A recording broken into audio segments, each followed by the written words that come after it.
नमस्कार। तो बात उत्तर प्रदेश के राजनीति पर करेंगे आज। और राजनीति पर ये कि ओम प्रकाश राजभर के बेटे अरविंद राजभर, उनकी एक वीडियो वायरल हो रही है। और वो वीडियो उत्तर प्रदेश के उप मुख्यमंत्री ब्रजेश पाठक के साथ की है। ब्रजेश पाठक ओम प्रकाश राजभर के बेटे, जी हाँ, ध्यान से समझिए, बेटे। लेकिन ये परिवारवाद नहीं, राष्ट्रवाद होता है, क्योंकि वो बीजेपी के साथ है। तो ओम प्रकाश राजभर के बेटे अरविंद राजभर घोसी से बीजेपी के साथ चुनाव लड़ रहे हैं। बीजेपी के कहने पर लड़ रहे हैं, बीजेपी के समर्थन से लड़ रहे हैं। उनका प्रचार करने वहां गए हुए थे ब्रजेश पाठक, जो उत्तर प्रदेश के उप मुख्यमंत्री हैं, बड़े नेता हैं।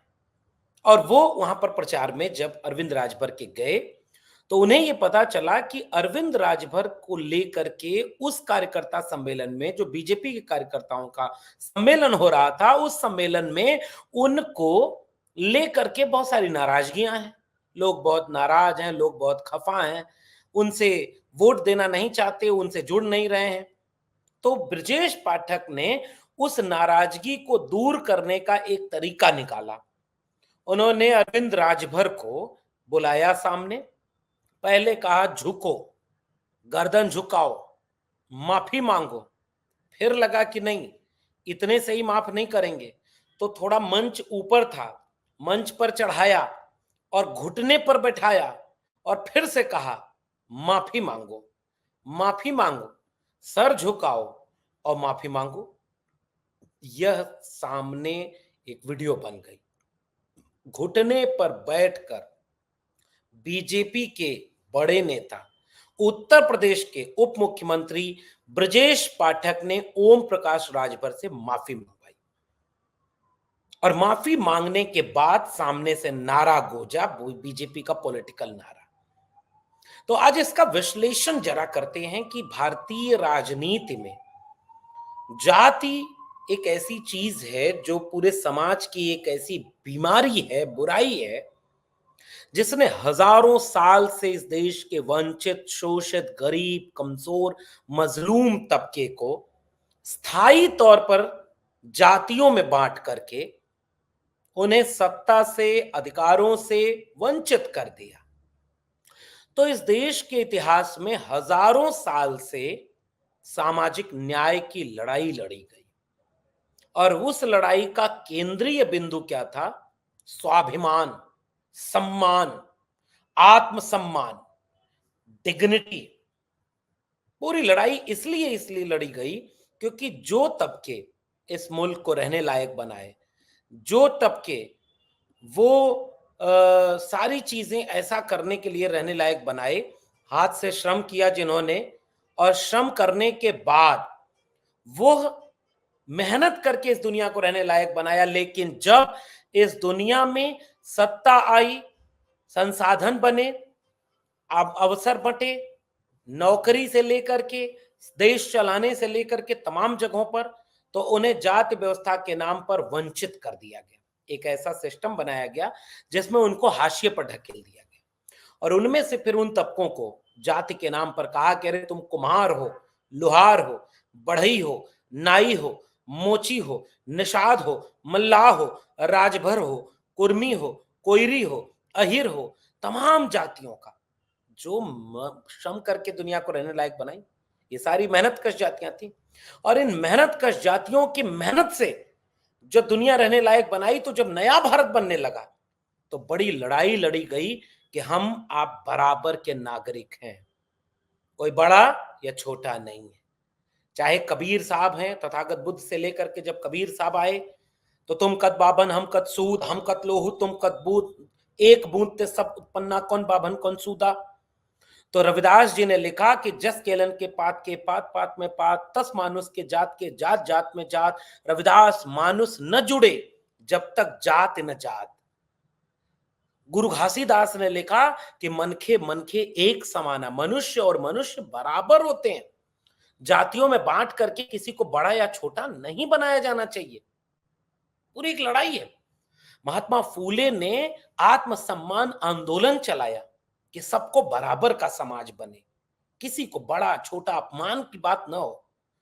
और फूले से डॉक्टर बी आर अंबेडकर, उनकी पूरी लड़ाई आत्मसम्मान की लड़ाई थी। डॉक्टर राम मनोहर लोहिया, बराबरी और न्याय की लड़ाई, समाजवाद की लड़ाई, समानता की लड़ाई। और उसके बाद जैसे ही आगे बढ़ते हैं तो बीपी मंडल के बाद एक बहुत बड़ा नाम आता है मान्यवर कांशीराम। मान्यवर कांशीराम का पूरा सामाजिक और सांस्कृतिक आंदोलन सम्मान का आंदोलन था। तो समाजवाद के आंदोलन का नारा लगा करता था कि दो बातें हैं मोटी मोटी, हमें चाहिए इज्जत रोटी।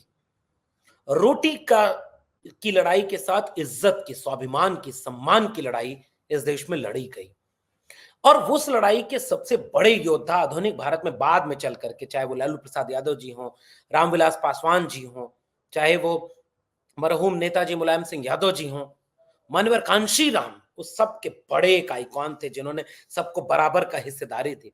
तो राजनीति में मान्यवर कांशीराम की राजनीतिक नर्सरी से बहुत सारे लोग निकले। उनमें से ओम प्रकाश राजभर है। ओम प्रकाश राजभर एक ऐसा नाम जिनका जब भी मैं नाम लेता हूं तो बहुत सम्मान करता हूं, क्योंकि उस कम्युनिटी से, जो कम्युनिटी कमेरा वर्ग की है, जो कम्युनिटी इस देश को, दुनिया को रहने लायक बनाने में अपनी भूमिका निभाई है, लेकिन उसको भी सम्मान और हक हिस्सेदारी नहीं मिला। उसकी लड़ाई लड़ करके मान्यवर कांशीराम की राजनीतिक प्रयोगशाला से निकले हुए ओम प्रकाश राजभर जिस पृष्ठभूमि से चलकर नेता बने, जो लड़ाई उन्होंने लड़ी है, अपने पूरे समाज में एक सम्मान का भाव पैदा किया, अपने पूरे राजभर समाज में एक आत्मसम्मान का भाव पैदा किया, उनका नेतृत्व पैदा किया। हम ओम प्रकाश राजभर की तमाम राजनीतिक कामों से उनकी आलोचना करते हैं और करनी भी चाहिए, लेकिन उनकी राजनीतिक यात्रा पर हम एक सम्मान रखते हैं। जिस तबके से उठ करके उन्होंने एक पूरे तबके में आत्मविश्वास दिया, पूरे समाज को एकजुट किया, वो सम्मान और स्वाभिमान की लड़ाई थी। ओम प्रकाश राजभर से आप बहुत सारी जगहों पर असहमत हो सकते हैं कि जब वो बीजेपी में मंत्री बने, और मंत्री बने, पहली बार बीजेपी के साथ गए, तब चुनाव जीते, अपनी उनकी पार्टी है भारतीय सुहेल देव समाज पार्टी, और उसमें जब मंत्री बने और 18 महीने के बाद उन्होंने इस्तीफा दे दिया, मंत्री पद छोड़ दिया। और उसमें बड़ी वजह थी, उनकी कोई बात सुनी नहीं जा रही थी। उनके बेटे की शादी थी, उनके घर आने का रास्ता पक्का नहीं था। उनके लाख मंत्री रहने के बाद वो रास्ता जब नहीं बना तो खुद फावड़ा लेकर उतर गए और वो रास्ता बनाने के लिए कोशिश करने लगे। लेकिन जब वो बात नहीं बनी और उस तरह से चीजें नहीं बनी, इस्तीफा दिया कि सम्मान से समझौता नहीं करेंगे। 2022 के चुनाव में वो समाजवादी पार्टी के साथ आए। उन्होंने नारा दिया, चल सन्यासी मंदिर में।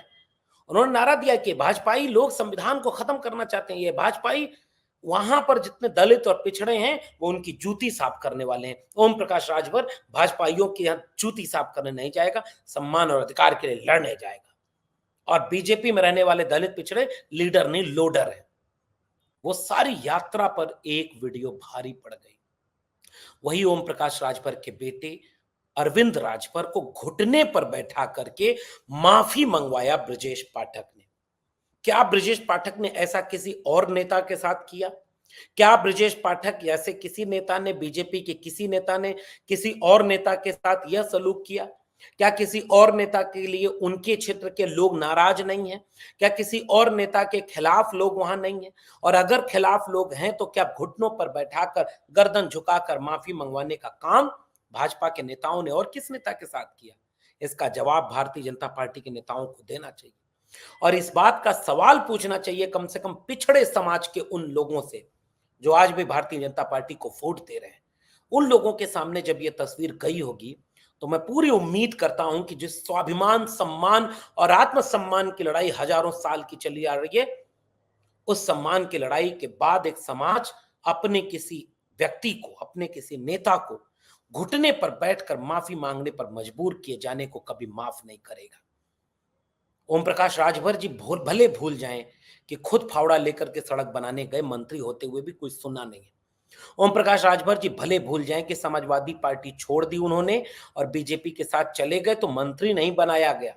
ओम प्रकाश राजभर भले भूल जाएं कि मंत्री बनाने के पहले उनके ऊपर एक शर्त लगवा दी गई कि जाओ घोसी का उपचुनाव जीत कर आओ, जहां दारा सिंह चौहान ने समाजवादी पार्टी का विधायक पद छोड़ा है। ये शर्त और कितने नेताओं के साथ लगाई गई। उसके बाद भी जब वो दारा सिंह चौहान हार भी गए, बीजेपी के दिल्ली में बैठे लोग लगातार ये दबाव लखनऊ के भारतीय जनता पार्टी के नेताओं खासकर मुख्यमंत्री के ऊपर ये दबाव डालते रहे कि भाई आपको चुनाव 400 पार जीतने के लिए ओम प्रकाश राजभर की जरूरत है।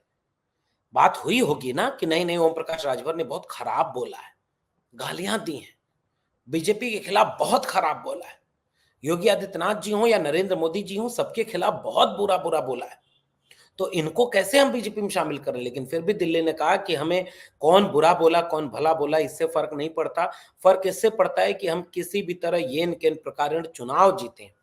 और चुनाव जीतने के लिए उन्होंने ये कोशिश की, और चुनाव जीतने के लिए जब उन्होंने ये कोशिश की तो यह कोशिश करने के बाद यह बात सामने आती है कि उतने के बाद भी बीजेपी ज्वाइन किया गया, मंत्री नहीं बनाया गया।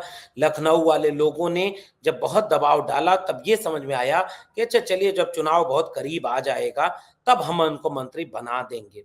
और उनको मंत्री बनाने के साथ यह बात सामने आई कि फाइल नहीं देख पाएंगे, और बिना फाइल देखे उनको मंत्री बनाया गया है। वो आज बीजेपी की तरफ से केंद्र में मंत्री हैं।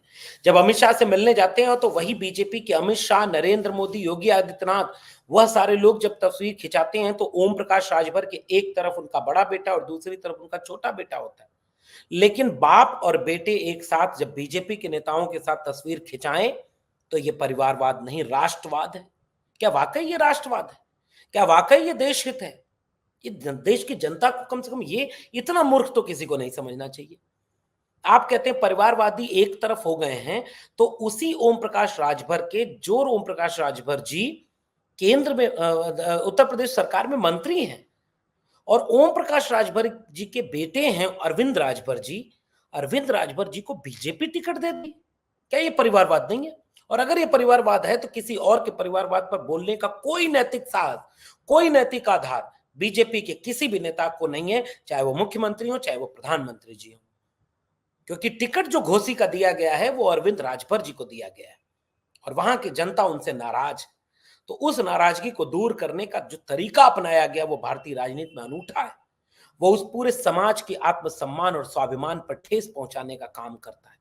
जो समाज मेहनत करके काम करके अपनी मेहनत मजदूरी से जीवन जीता है, जो समाज की पूरी लड़ाई हक हुकूक हिस्सेदारी की है, जिस समाज की पूरी लड़ाई सामाजिक न्याय की है, जिस समाज की पूरी लड़ाई संविधान की है, वही संविधान की बात करने वाला समाज क्या अपने समाज के किसी नौजवान युवा नेता को घुटने पर बैठाया जाए और झुका करके गर्दन झुका करके कहा जाए मांगो माफी मांगो माफी मांगो माफी? मुझे लगता है कि यह माफी मांगने का अंदाज, ये सारी चीजें उस पूरे समाज पर बेहद नागवार गुजरेंगी। अरविंद राजभर जी के साथ ये जो अपमान हुआ, यह अपमान पूरा समाज नहीं भूलेगा। यह अपमान अरविंद राजभर जी का ही नहीं, यह अपमान ओम प्रकाश राजभर जी का है। मैं फिर से कह रहा हूं, ओम प्रकाश राजभर जी जमीन से निकले हुए नेता हैं। ओम प्रकाश राजभर जी शून्य पृष्ठभूमि से पैदा अपने दम पर खड़े हुए नेता हैं। हम उनका सम्मान करते हैं। वो राजनीतिक फैसले भले जो लेते रहे, आज वो संविधान विरोधियों के खेमे में खड़े हैं, आज वो सामाजिक न्याय के विरोध करने वालों के खेमे में खड़े हैं। जो पार्टी के लोग कहते हैं संविधान बदल देंगे, जो पार्टी के लोग कहते हैं आरक्षण खत्म कर देंगे, जो पार्टी के लोग 69,000 शिक्षक भर्ती मामले में न्याय नहीं दिला पाए, जो पार्टी के लोग दलितों पिछड़ों के साथ अन्याय करने में सबसे आगे हैं, जिस पार्टी के लोग गोलवलकर के हेडगेवार की विचारधारा को मानते हैं, जिस पार्टी के लोग धर्म की राजनीति करते हैं, उस पार्टी की गोद में जाकर के बैठ गए ओम प्रकाश राजभर जी। बाकी सब बर्दाश्त कर गए होंगे, लेकिन मेरा भरोसा और यकीन है कि ओम प्रकाश राजभर जी के साथ जब ये दृश्य साझा किया गया होगा कि उनके बेटे अरविंद राजभर को घुटने पर बिठा करके माफी मंगवाई गई, झुका करके, लेट नहीं गए क्योंकि वहां जगह नहीं थी। यह अपमान ओम प्रकाश राजभर जी को चैन से सोने नहीं देगा।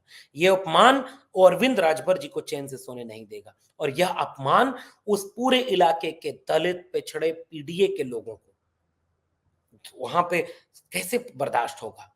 और मुझे उम्मीद है कि इस पूरी बात, इस पूरे दृश्य के साथ, इस पूरे घटना के साथ, इस पूरी बात के साथ जो झटका लगा है इस पूरे समाज के ऊपर, मैं उम्मीद करता हूं कि यह वोट में तब्दील होगा और भारतीय जनता पार्टी को भारी नुकसान पूर्वांचल में होने जा रहा है। आपका क्या मानना है इस पूरे प्रकरण पर नीचे कमेंट बॉक्स में जरूर बताइएगा।